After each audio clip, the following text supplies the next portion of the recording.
Hello students, कैसे हो आप लोग। आपका हमारे चैनल केमस्ट्रीट पे स्वागत है। So in today's lecture we are going to study about Henry's law. हम लोग इस लेक्चर में हेनरीज लॉ के बारे में पढ़ेंगे। पिछली वीडियो में हम लोगों ने सॉल्युबिलिटी के फैक्टर्स पढ़े थे कि किन किन फैक्टर्स पे सॉल्युबिलिटी डिपेंड करती है, और उसी में gaseous solute in liquid solvent के थर्ड फैक्टर प्रेशर को हम एक्सप्लेन करते हैं with the help of Henry's law. So ये हम एक्सप्लेन करते हैं एक एक्सपेरिमेंट से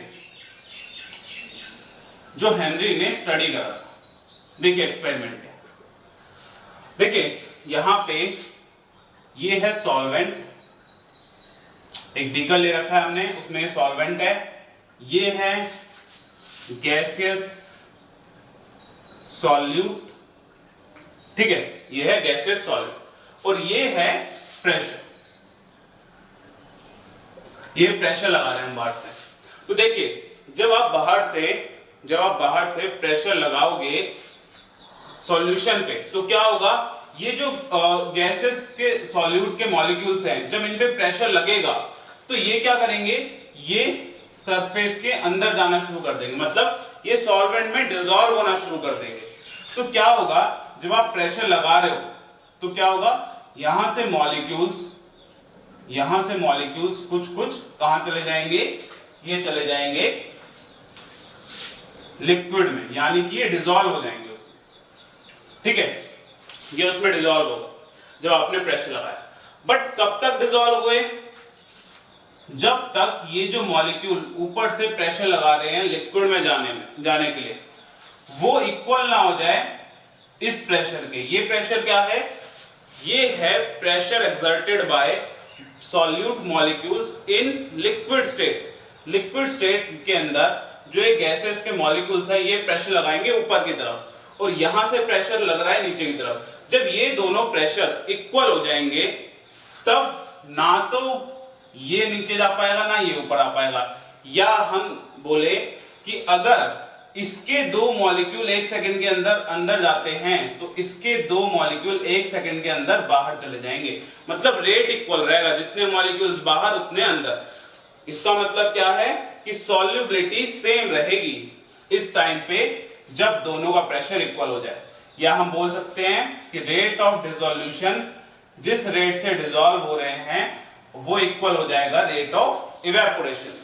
उस पॉइंट पे सॉल्युबिलिटी या हम बोले डिसोल्यूशन प्रोसेस रुक जाए।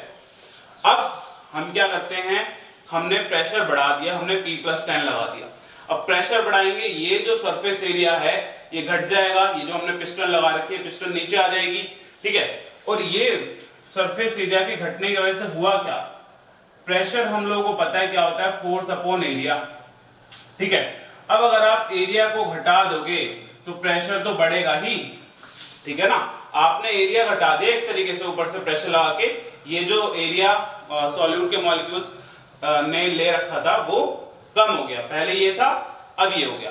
इससे क्या होगा, ये जो मॉलिक्यूल्स पहले सरफेस पे जैसे यहाँ पे फोर्स लगा रहे थे जितना, उससे ज्यादा फोर्स लगाएंगे अब, क्योंकि इनका सरफेस एरिया कम हो गया। अब ये ज्यादा फोर्स लगाएंगे मतलब कि मॉलिक्यूल्स फिर से अंदर जाना शुरू कर देंगे दोबारा से। कब तक जाएंगे, दोबारा से मॉलिक्यूल्स अंदर जाएंगे तब तक जब तक वापस से ये स्टेज रीच ना कर जाए, मतलब रेट ऑफ डिसोल्यूशन इक्वल ना हो जाए रेट ऑफ इवेपोरेशन के। उस पर्टिकुलर स्टेज तक ये मॉलिक्यूल्स अंदर जाते रहेंगे। तो हमने इसमें क्या देखा कि जब आपने प्रेशर बढ़ाया, ये प्रेशर बढ़ा, इस प्रेशर के बढ़ने से सॉल्युबिलिटी बढ़ने लगी, यानी कि प्रेशर बढ़ाने से क्या हुआ, solubility of gaseous solute increases. Gaseous solute की जो सॉल्युबिलिटी होगी वो इंक्रीज हो जाएगी जब हम प्रेशर बढ़ाते हैं, ठीक है ना। और वो क्या स्टेज रीच कर लेगा, वो स्टेज रीच कर लेता है एक डायनामिक इक्विलिब्रियम। क्या होता है, रेट ऑफ डिसोल्यूशन, जिस रेट से वो डिसॉल्व हो रहा है वो इक्वल हो जाता है रेट ऑफ इवेपोरेशन। तो ये थी हेनरीज लॉ ने ये स्टडी करी थी कि प्रेशर को बढ़ाने से सॉल्युबिलिटी बढ़ रही है, ज्यादा से ज्यादा मॉलिक्यूल अंदर जाना शुरू कर रहे हैं। तो देखिए इस एक्सपेरिमेंट को देखते हुए उसने क्या स्टेटमेंट दी, उसने बोला प्रेशर अप्लाइड या हम बोले external pressure is directly proportional to mass of gas, mass of gaseous solute dissolve in solution। मतलब जितना प्रेशर डालोगे आप उतना ही मास जो है वो गैस का डिसॉल्व होगा। तो इसको हम कैसे बोलते हैं कि P is directly proportional to M। तो ये हेनरीज लॉ ने बात करी थी कि प्रेशर जो है वो डायरेक्टली प्रोपोर्शनल होगा मास ऑफ गैसेस सॉल्यूट। ठीक है, बट हेनरीज लॉ की ये स्टेटमेंट इतनी नहीं चलती, जो स्टेटमेंट चलती है हम उसके बारे में बात करेंगे। ये तो एक जनरल स्टेटमेंट उसने दे दी, जो स्टेटमेंट बहुत ज्यादा चलती है उसके बारे में बात करते हैं। देखिए क्या स्टेटमेंट थी,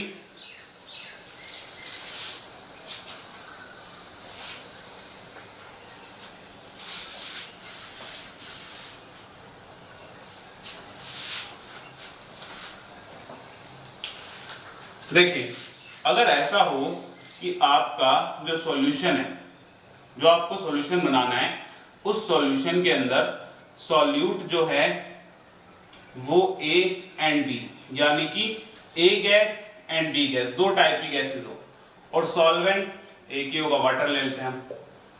ठीक है, मतलब जब मिक्सचर्स ऑफ गैसेस हो तब कैसे इस लॉ को डिफाइन करना है। ठीक है, जब मिक्सचर्स ऑफ गैसेस हो तो हम किसी में ले लेते हैं।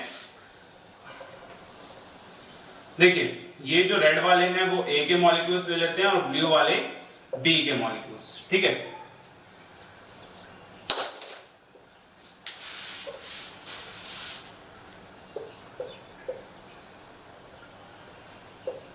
देखिए अब इसको गैसेस सॉल्यूट है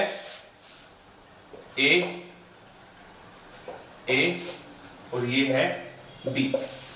अब हम इस लॉ को कैसे डिफाइन करते हैं। अब देखिए हमारे पास वही सेम कंडीशन कि यहाँ पे गैसेस मॉलिक्यूल्स हैं। अब हम जो प्रेशर लगा रहे हैं वो लग रहा है इन दोनों गैसेस पे। ठीक है, और ये गैस प्रेशर लगा रही है, ये गैस भी प्रेशर लगा रही है। बट अगर आपसे पूछा जाए कि बताओ इंडिपेंडेंटली सॉल्युबिलिटी ऑफ A किस पे डिपेंड करेगी, तो आप जो सॉल्युबिलिटी A की है, मतलब एक गैस की सॉल्युबिलिटी है, वो कैसे बोलोगे आप। यहां पे आप एक्सटर्नल प्रेशर ना बोल के आप बोलते हो partial pressure of A। Partial pressure क्या होता है, partial pressure is independent pressure of a gas in a mixture. Mixture के अंदर जो गैस इंडिपेंडेंटली सिर्फ अपना जो सिर्फ A का जो प्रेशर है, सिर्फ A का प्रेशर, टोटल प्रेशर सपोज करो 2 atm लग रहा है इधर, और A जो है वो लगा रही है 0.8 atm। तो जो सॉल्युबिलिटी है A की वो इस पे डिपेंड नहीं करेगी, वो डिपेंड करेगी इस पे। वो इस पे ना डिपेंड करके वो इस पे डिपेंड करेगी, क्योंकि A का जो A जितना प्रेशर लगाएगा उतना ही तो वो अंदर जाएगा। जितना A के मॉलिक्यूल्स प्रेशर लगाएंगे अंदर जाने के लिए उतनी ही वो अंदर जा पाएंगे। तो यहाँ पे हम क्या स्टेटमेंट बोलते हैं, हेनरीज लॉ की स्टेटमेंट देखिए जो बहुत ज्यादा चलती है statement, partial pressure of gaseous solute in vapor phase is directly proportional to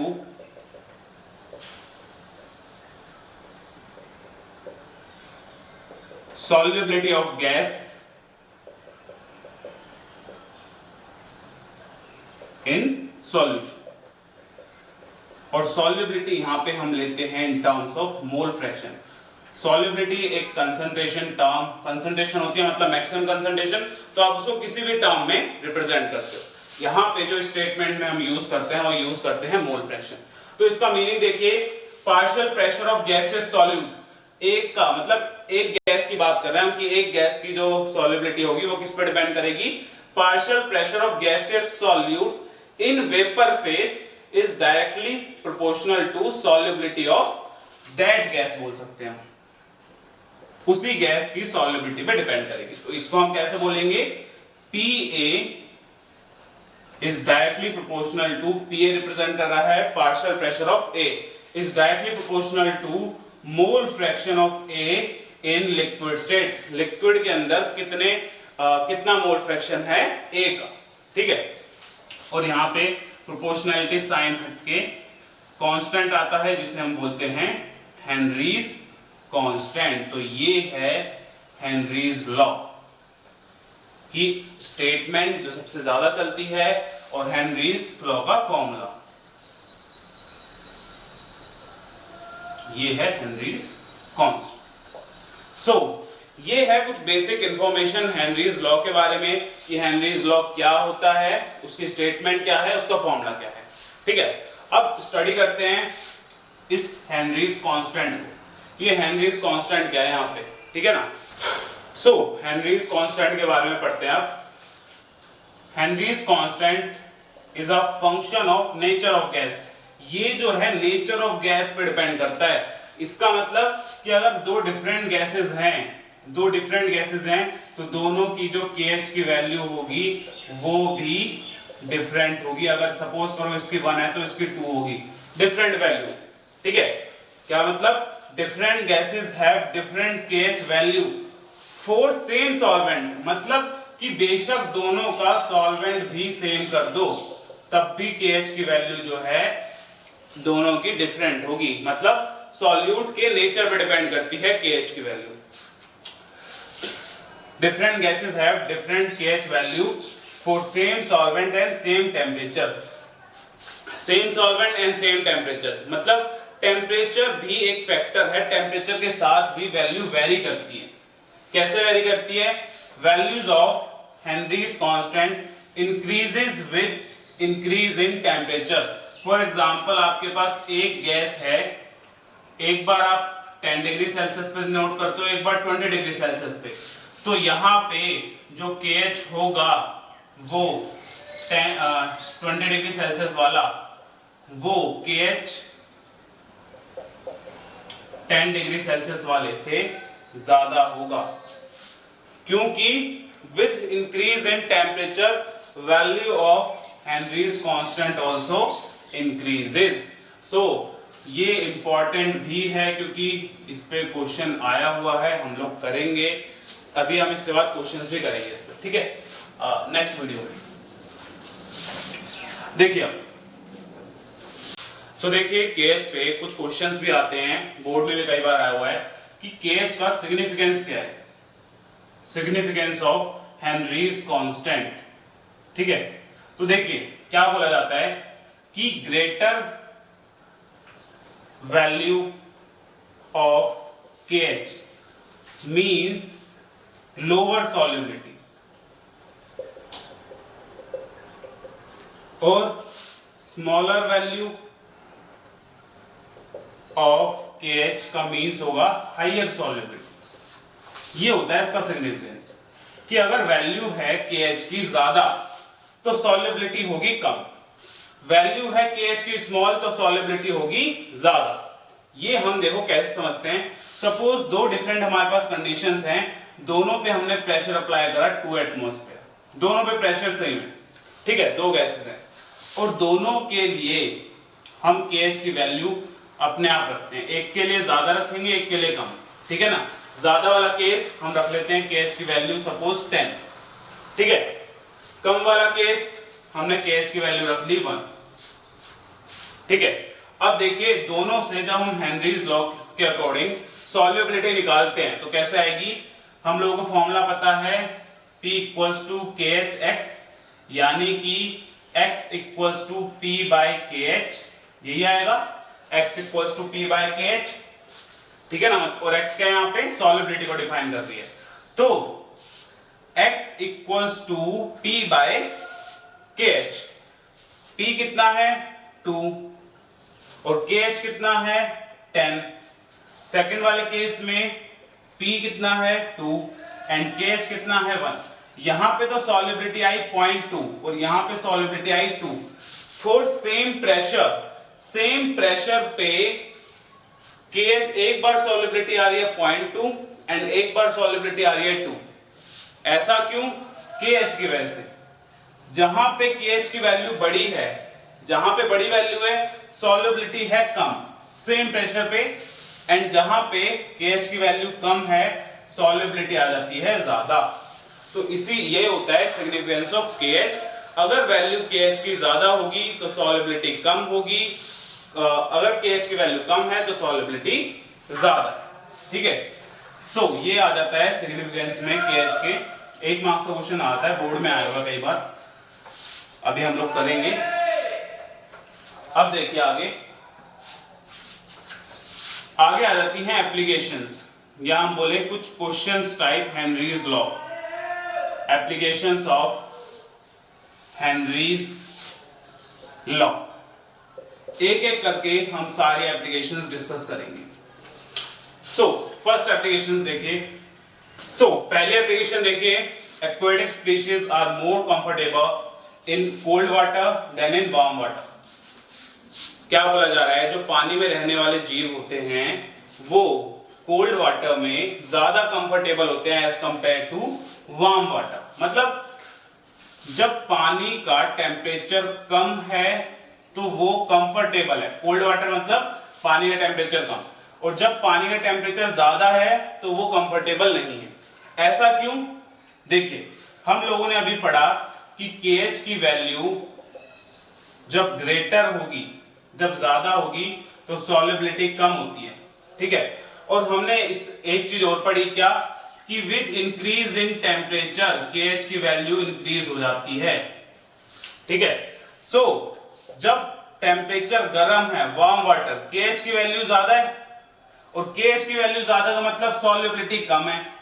और इसको हम यहां से इससे कैसे रिलेट करेंगे?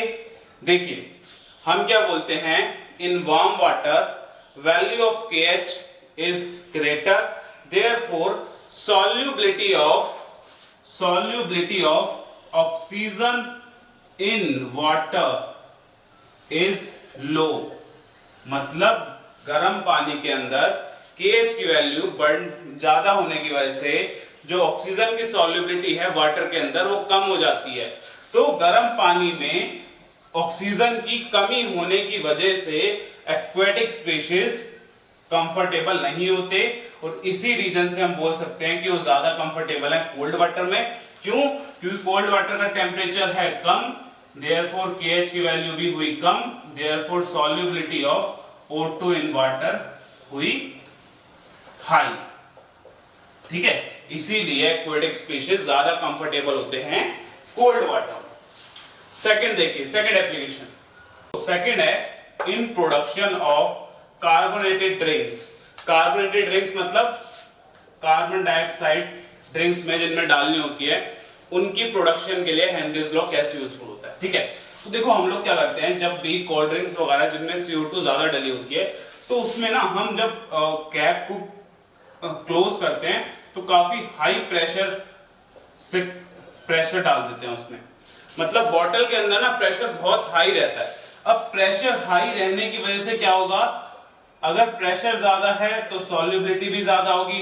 ठीक है ना, तो हाई प्रेशर की वजह से सॉल्युबिलिटी ऑफ CO2 बढ़ जाती है इन जो भी आप बेवरेजेस यूज कर रहे हो, जो भी ड्रिंक्स आप यूज करते हो जिसमें आपको CO2 डालना है, उसमें कार्बन डाइऑक्साइड की सॉल्युबिलिटी बढ़ जाती है। तो ऐसे हेनरीज लॉ यूज होता है। इसीलिए जब भी कोल्ड ड्रिंक्स बेवरेजेस वगैरह क्लोज की जाती है तो काफी हाई प्रेशर उनके अंदर रखा जाता है, जिस वजह से CO2 की जो सॉल्युबिलिटी है उनके अंदर ज्यादा रहेगी। ठीक है ना, और इसी रीजन की वजह से जब आप बॉटल को खोलते हो, जब कैप ओपन करते हो, तो क्या होता है, कैप ओपन करते ही एकदम फिज की आवाज आती है उसमें से। वो आवाज किसकी होती है? क्या होता है, जो डिसॉल्व्ड गैस होती है वो बाहर आना शुरू कर देती है बहुत स्पीडली। क्यों? क्योंकि अब जो प्रेशर, जैसे आपने बोतल का ढक्कन खोला तो प्रेशर किसके इक्वल आ गया? प्रेशर इक्वल आ गया एटमॉस्फेरिक प्रेशर के, जो कि बहुत कम है क्योंकि हमने इसको रखा था हाई प्रेशर पे। अब वो एटमॉस्फेरिक प्रेशर पे आ गया। अब अगर प्रेशर कम हुआ है तो solubility of CO2 in carbonated drinks वो भी कम होना शुरू हो जाएगी। तो वो क्या करती है, एकदम से बाहर बबल्स की फॉर्म में CO2 उसमें से बाहर आना शुरू कर देती है। इसीलिए वो फिज करके साउंड आता है उसमें से, जब वो CO2 बाहर आ जाती है उसमें से प्रेशर के कम होने की वजह से। सो ये हो गया सेकंड। थर्ड पे आते हैं। सो थर्ड देखिए, क्लाइंबर्स और people living at higher altitude. पहाड़ी लोग और जो पहाड़ पे चढ़ाई करते हैं उनको ना बीमारी हो जाती है एनोक्सिया नाम की, जिसमें उनकी थिंकिंग एबिलिटी हो जाती है कम, ठीक है, और उनको ना वीक फील होने लगता है। वो जल्दी से वीक मतलब कमजोर महसूस होने लग जाता है उन्हें अपनी बॉडी में। और ऐसा होता क्यों है उन्हें? ऐसा होता है due to low concentration of oxygen in blood. Blood के अंदर ऑक्सीजन की कमी हो जाने की वजह से ऐसा होता है। अब ये सारी चीजें उनके साथ होती क्यों हैं? इसका रीजन देखिए, हायर एल्टीट्यूड पे क्या होता है, जब हम सी लेवल से ऊपर चले जाते हैं काफी, तो वहां पे ना जो प्रेशर है वो होता है कम। अब अगर प्रेशर कम है वहां पे तो solubility of oxygen in air वो भी कम होगी। अगर प्रेशर कम है तो ऑक्सीजन भी कम होगा, और इसका मतलब क्या है कि solubility of oxygen in blood वो भी कम हो जाएगी। तो ब्लड में हाई एल्टीट्यूड में प्रेशर के कम होने की वजह से solubility of oxygen in blood कम हो जाती है, इसीलिए उनको एनोक्सिया हो जाता है, ठीक है। थिंकिंग एबिलिटी कम हो जाती है और वीक फील होना शुरू हो जाता है। किस वजह से? Due to low concentration of oxygen in blood. अब देखिए फोर्थ एप्लीकेशन देखिए, स्कूबा डाइविंग या हम बोले अंडर वाटर डाइविंग। जब हम लोग अंडर वाटर डाइविंग करते हैं, जब पानी के अंदर हम लोग जाते हैं तो हमें चाहिए होता है ऑक्सीजन सिलेंडर, ठीक है। और वो सिलेंडर हमें ऐसा चाहिए जिसके अंदर ना ज्यादा से ज्यादा एयर डाल सके हम। तो हम लोग क्या करते हैं, जो एयर सपोज करो जो एयर 100 लीटर की थी एटमॉस्फेयर में, 100 लीटर की है। अब इतना 100 लीटर का इतना भारी कंटेनर तो हम लेके जा नहीं सकते अपने पास अंडर वाटर। तो हम क्या करते हैं, इस गैस को कंप्रेस कर देते हैं। इस गैस को कंप्रेस करके हमने बना लिया 10 लीटर का। तो देखिए, जब हम इसको कंप्रेस कर दिया 10 लीटर का सिलेंडर में डालने के लिए, तो जो सिलेंडर हम लोग ले जा रहे हैं, ये जो सिलेंडर है, इसमें एयर जो है काफी हाई प्रेशर पे होगी, क्योंकि आपने क्या कर दिया, आपने एरिया कम कर दिया गैस का। और एरिया कम होने से क्या हो जाएगा, जो प्रेशर इधर था, जो सिंपल एटमॉस्फेयर पे प्रेशर होता है, उस प्रेशर के गैस को आपने इतना कम कर दिया 10 गुना, तो प्रेशर भी बढ़ जाएगा। हाई प्रेशर पे जो सिलेंडर में आपकी गैस होगी वो हाई प्रेशर पे होगी। तो जब आप इससे अंडर वाटर इनहेल करोगे, गैस को इनहेल करते हो जब आप, तो क्या होता है, आपकी बॉडी के अंदर ऑक्सीजन नाइट्रोजन काफी हाई प्रेशर पे डिसॉल्व होते हैं। हाई प्रेशर पे डिसॉल्व होना, तो हेनरीज लॉ के अकॉर्डिंग प्रेशर डायरेक्टली प्रोपोर्शनल होता है सॉल्युबिलिटी के। तो जितना ज्यादा प्रेशर, जितना हाई प्रेशर होगा, उतनी ज्यादा गैस सॉल्युबल हो जाएगी।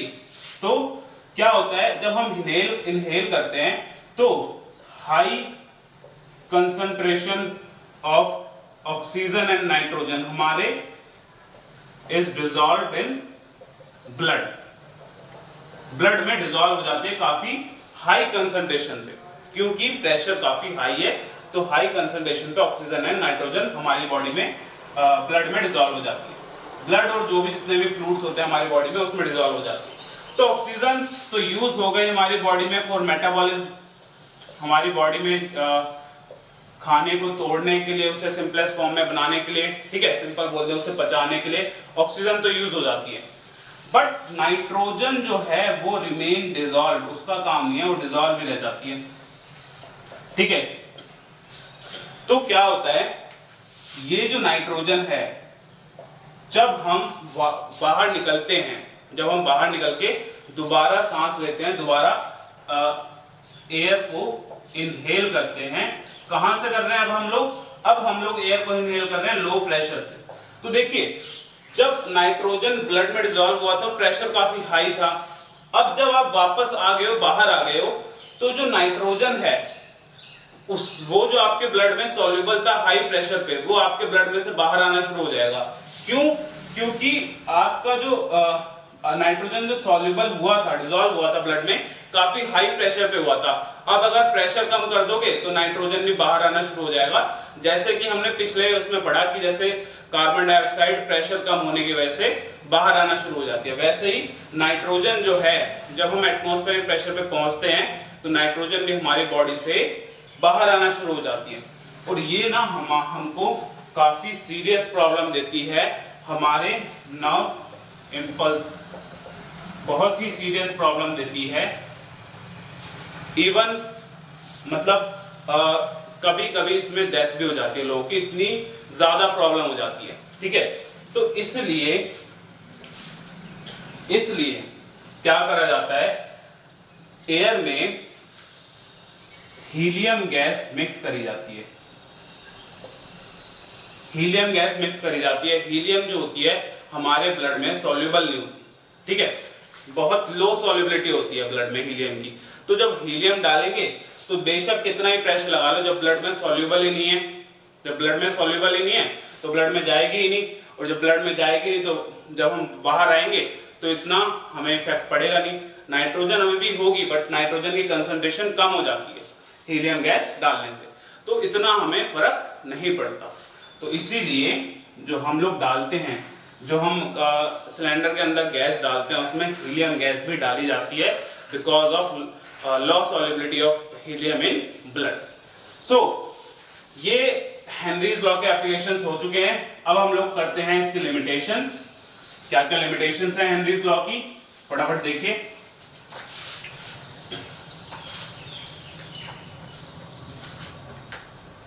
First limitation,